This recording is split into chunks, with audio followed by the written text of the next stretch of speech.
After leaving Nafplio is when the real driving began. Up to this point, I had been doing driving in spurts, but this is the first time where I had to do an extensive drive and where I did multiple destinations in a single day that were more than just 15-minute drives from each other. I ended up going to Tripoli and then Sparta and Gytheio all in a single day, which is a lot given that I drove from the northeastern part of the peninsula all the way down to the southern coast. The first stop was Tripoli. And to be quite frank, and I'm usually not this frank, I think that Tripoli is a city that you can skip. Out of all of the cities that I visited in Greece, I think Tripoli left the least, or had the least impact, I should say. And in terms of my own memory, the one thing that I remember is a city not necessarily standing out, but more than that, I remember the very narrow streets. I remember cars being parked everywhere, really struggling to put my car anywhere, driving to the very center of the city where the municipal parking lots were, and, paying a bit of a fortune to park the car there. The streets were narrow. I'm genuinely surprised that I wasn't hit and that I didn't hit something or another car along the way. Even remembering the drive right now, I can feel my blood pressure go up. It was a very difficult drive into the city, and driving in Greece isn't the easiest thing to do, but Tripoli unfortunately really stood out for its difficult driving conditions. And, unfortunately the payoff just really wasn't worth it, given that there really wasn't anything that stood out in the city. If anything, I would say drive the 10 minutes up the adjoining mountain and enjoy the panorama and vistas from up above. There you will see the surrounding area as well as the city itself, and I think it's a much better use of your time, and it's a lot less frustrating as well. Sparta, at least in my opinion, is a lot nicer than Tripoli. And given its fame and history, I think it's definitely worth an afternoon, if not an evening there as well. Unfortunately, when I happened to be there, the city was also hosting the Spartan Games, or the Spartan Trifecta. And so unfortunately, the town was really sort of taken over by setting up for these games. And the available inventory and the cost of accommodations was just way overpriced, like $130, $140 for, one of the few available rooms that was left. And I simply wasn't going to pay that to stay there. But it is a city that I would have liked to have spent a bit more time in, especially because it is a mid-sized city, and so it seemed like there was a decent amount of, nightlife that I saw there in the streets and, in the squares. But I also need to recognize that perhaps some of that was also kind of set up for the Spartan Games. So it's hard for me to estimate whether, the city does have that vibrant nightlife or whether it was mostly set up for the Spartan Games. But either way, I really wish that I could have stayed, but unfortunately, I didn't.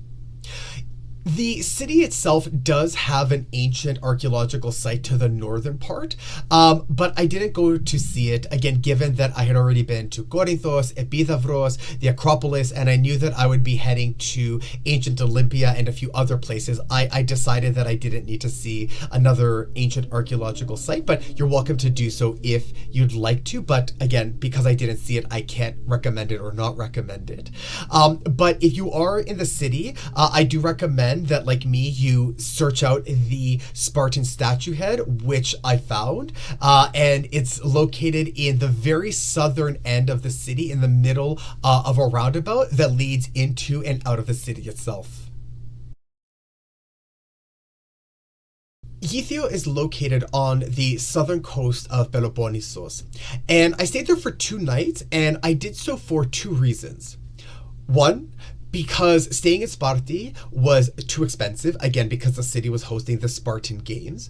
And 2, it's because of the city's proximity to Monemvasia, which is where I wanted to do a day trip the following day, as well as this location in the Peninsula, which made it a great place to depart the following day in order to make my way through the outer Peninsula on the western side on the way to my next destination, which was Kalamata. Gytheio is lovely. It's not the biggest city, it's actually quite small, and most of the city runs along a single main artery street that wraps around the marina and port and waterfront area. And normally that's not necessarily a bad thing. Unfortunately, the problem when I stayed in Gytheio is that there's only one street that allows you to access the east side and the west side, and it's through that main artery street. And I guess because I was there during the off season, the street just happened to be shut down during the day and under construction, which made driving and parking a living hell on earth. And of course, the hotel that I booked was right on the waterfront with my second floor window opening right onto the street that was undergoing construction. So not great, but again, I'm not going to hold that against the city or the hotel itself. Gytheio is pretty. There isn't anything that makes it stand out in the grand scheme of things, but its location on the waterfront, the way that it, slowly makes its way up the surrounding, hills, its location in the Mani Peninsula really means that the area in and around Gytheio is beautiful and spectacular. And of course, it puts you into easy driving proximity to and from Monemvasia, as well as the western part of the outer peninsula, and is kind of the gateway into the inner or deeper Mani Peninsula as well. It's a great place to visit if you are on your way to any of these areas, but I personally wouldn't necessarily go out of my way to visit Gytheio. But again, because Monemvasia and Mani are two standout places to visit, staying in Gytheio and of course spending some time in there is a great way to experience, the southern part of Peloponnese as well. Monemvasia is one of the most spectacular places I have ever visited, and it is an absolute must-see. It's one of the two remaining inhabited barrio cities in Europe, and the other one being Mont Saint-Michel, which you have probably seen on social media and is the place where, depending on the tide, the road to and from this sort of castle island city disappears and reappears, depending again on the ebbs and flows of the tide. I almost didn't visit Monemvasia because it is a little bit out of the way, and honestly, I would have kicked myself so many times if I had not visited the city and skipped it because it was, not the most easily accessible place, or wasn't something that wasn't on an easy route. Monemvasia was like a desert oasis. It was something that felt like it was located outside of Greece. The earth-colored buildings and the way in which the buildings merged into the ground and the mountain, the unique color palette that is atypical for Greece, which, the buildings are usually white with blue rooftops or red rooftops. The look and feel of the city was something that I had never experienced before. And wandering through this maze-like space that is located at the base of this really tall, mountain, it's difficult to explain just how magical it really was, especially because I went during the off-season and the city was almost empty. So most of the time I was walking through these streets completely by myself, where, unlike during the summer season, would have been packed with other people. And in fact, one of the random events that sort of occurred when I was wandering, these again maze-like, almost alleys, is I ended up with like an Instagram social media like video moment where I just happened to be recording, me walking, through the street, and I found this hole in the wall that I thought was a dead end, but it turns out it actually leads into this rocky beach outside of the city that, is located right, on the water that, people can go to swim, to have, access to the water that surrounds this what is essentially like a peninsula that jettisons out from the Peloponnesian mainland. And so, because it was a random moment, I'm actually going to play that video for you here because it was just something that sort of cinched what making your way through a place where you didn't know what was around the corner really felt like.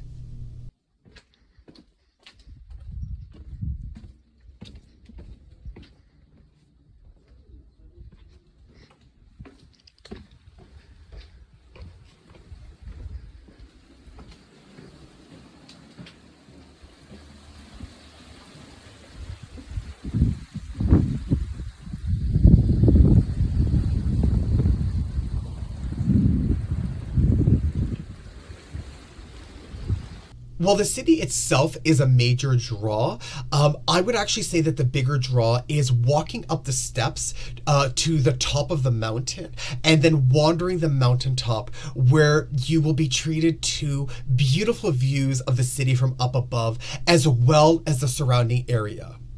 Monemvasia is located on a mountain that forms its own peninsula. And so from the top of this hill, you will get breathtaking panoramas of the surrounding water, which is, the Mediterranean, as well as the Peloponnesian Peninsula, the mainland, and the city that's actually located on the other side of the bridge that connects to the Monemvasia Peninsula itself.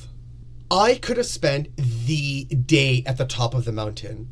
There is so much to see and do up there. There are ruins, there are religious sites, there are so many paths that you can wander. And of course, just walking the perimeter and taking in the beautiful panoramas of the surrounding blue water is something that you could just, spend the entire day doing it, just getting lost in the paths at the top of this hill.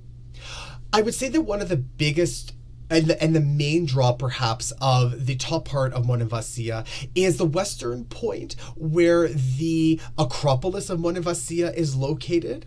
There you will be treated to one of the most otherworldly vistas that I at least saw in Greece. You will see the mountain range on the adjoining peninsula. You will get a view from up above of the adjoining city that is sort of attached to Monemvasia. And it's a memory and a sight that I often return to in my own mind when I, reminisce about my travels and when I feel like taking myself out of the everyday and putting myself back into a point in time where I was experiencing something, rapturous and sublime. And by the way, if you're making your way up the mountain, be sure to stop at Volak's Espresso Bar. It's located right next to the main stairs. And of course, you can go there before or after or both, you make your way up and down the mountain. The staff there is really friendly. They have, a variety of snacks for you to enjoy as well as beverages. And I enjoyed, the conversations that I had with staff as well as the mean iced cappuccinos that they made for me. One, of course, to give me the energy that I needed to make my way up those steps, and then the other one, being a treat for myself for all of the walking that I did, and, surviving, the dehydration and the sun that I was constantly trying to fend off when I was at the top of the mountain. Pictures and descriptions don't always do a place justice. And so here are a couple of video clips that I took when I was in the city of Monemvasia, making my way up the steps to the mountain, and of course at the top of the mountain too. The view of the old town of Monemvasia.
The Mani Peninsula is a majestic and mysterious place. Known for its great beauty but also its isolation, Greeks and visitors alike have been enchanted by this little landmass that has been the subject of interest for many, many years. The Mani Peninsula is geographically split into two parts, what's known as the outer Mani Peninsula and the inner or deep Mani. Unfortunately, during my trip, I didn't have the time to explore the inner Mani Peninsula, and so it's a part of Peloponnese that I will have to return to visit sometime in the future. But from what I saw driving through the outer Mani Peninsula, it is well worth the drive and well worth the time to explore the inner Mani if it's something that you have the capacity to do. The pictures that I took driving through the outer Mani Peninsula really just don't do what I saw with my own eyes justice. I had to stop every 10 to 15 minutes to just take in the view and to appreciate the beauty and the moment of what I was experiencing. My drive to Kalamata quite literally tripled in length because I kept on stopping, but it was worth every moment of time that I spent on the side of the road or, on a beach, walking, taking the pictures that I wanted to take, and just, again, really appreciating the serene space that I felt was just such a privilege to find myself in. But if you're like me and simply don't have the time to explore the Mani Peninsula in the depth that it deserves, I highly recommend that at a minimum, you do a drive through the outer Mani and of course the coastal drive from Limeni and Itilo up to Kalamata. Honestly, I've done the California Coastal Drive, and it's quite possible that the coast drive up the western Mani Peninsula is a rival to the California Coastal Drive, but in all honesty, it might actually best it. And that's not something that I say without careful thought and consideration. It really is that spectacular. So don't miss the outer Mani Peninsula. And if you are in Gytheio, Monemvasia, if you're going to Kalamata, it is an absolute must. You simply cannot miss the Coastal Drive.